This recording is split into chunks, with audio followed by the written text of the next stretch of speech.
didn't meet Martin Scorsese and start to work with him until 2009, which was when we did the pilot for Boardwalk Empire. So, I mean, I didn't even know him, but I did have a meeting about The Irishman that was probably almost 3 years before we actually made the movie. It was like the army. You followed orders. You did the right thing. You got rewarded. We talked about how big the show was and how many locations there are, and basically how were we going to do this, and was there an efficient way to do it? And before Netflix stepped in, there were studios that were considering it, but they were all saying, well, we'll produce it if you can do it for under this amount. Yeah. So the initial talks were how to make it affordable. And unfortunately, Netflix stepped in, and we didn't have to worry anymore. Yeah.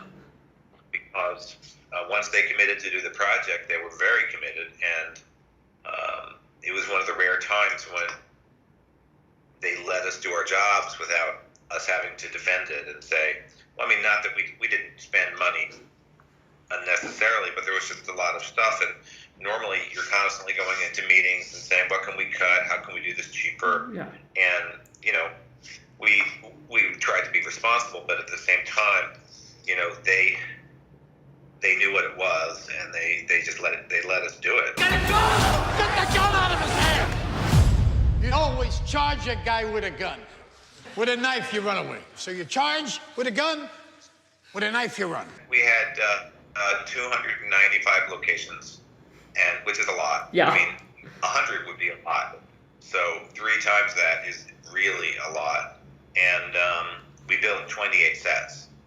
And nothing was really huge. I mean, the Villa de Roma was one of the bigger sets. The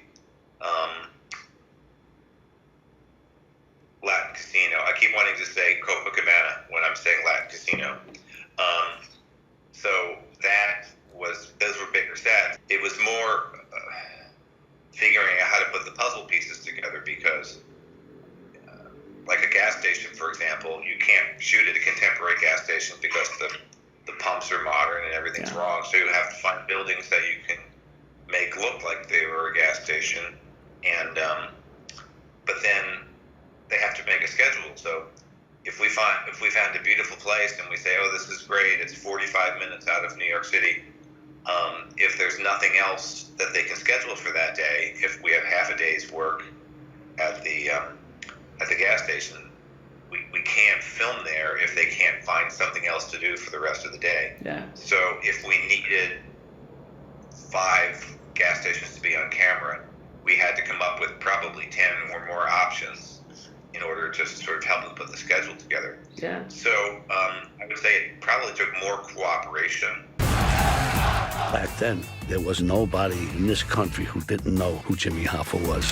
Each place where we built a set, we used the spot 3 times. So we would build something, film it, take it apart, put something else there, film that, and then put something else there. So the usual things that happen always happen on a film. Like, oh, we're very excited that a certain actor or has become available and they'd like to be in the movie, but they are only available, for 2 days in September. Then you have to readjust the whole schedule in order to make that happen. And sometimes we had to say, oh, we can't really do that because we need to take the Villa Roma down by this date, because then we have to put another set in that spot. So we had to talk to each other constantly, and we had to. Our art director Laura Gardner is amazing, and come out. It's almost like Tom Cruise in Minority Report with her schedules. Yeah. And so it was. It just required more coordination. Hiya, Frank. Would you like to be a part of history? Yes, I would. Big business and the government are working together, trying to pull us apart. Something's got to be done. I think Pablo Hellman was working on Silence, Marty's previous picture that I was not involved with, and he had been talking about this was a pet project of Robert De Niro for many, many years, and they were trying to get it made for many, many years.